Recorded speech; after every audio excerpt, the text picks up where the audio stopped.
तुमच्या आयुष्यातली ही सगळ्यात मोठी चूक असणार आहे. आपण जेवढे काय गणित जोडले मराठ्यांना बाजूला ठेवून निवडणुका लढवून जिंकायचे जे तुम्ही गणित केले ते सगळेची सगळे फेल केले.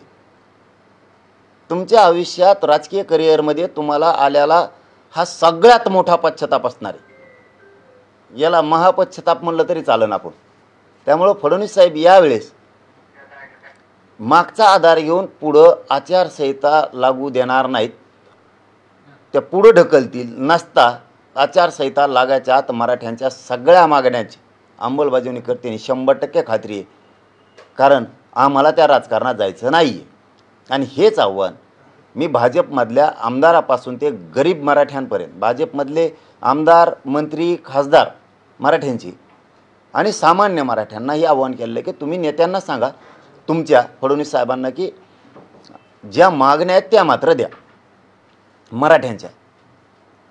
उद्या माझ्यावरती कोणी नाराज व्हायचं नाही. उलट जातवान मराठ्यांनी जर फडणवीस साहेबांनी आचारसंहिता लागायच्या आत मराठ्यांच्या मागण्याची अंमलबजावणी केली नाही तर त्यांच्या बाजूने उभाच नाही राहायचं, स्वतःच्या लेकराच्या बाजूने उभा राहायचं. जातवान मराठ्यांनी हे काम करायचं. आणि तुम्हाला तुमची जात आणि लेकरच मोठे करायचे तर भाजपमधल्या सगळ्या मराठ्यांनी फडणवीस साहेबांना सांगायचं त्या मागण्याची अंमलबजावणी करा.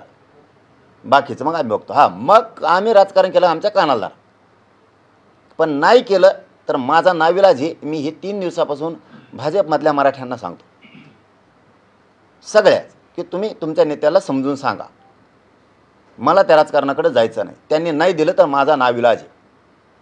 मग आता ते समजून सांगतील. आहे वेळ आणखीन 7-8-10 दिवस आहेत वाटतं आणखीन आचारसंहितेला.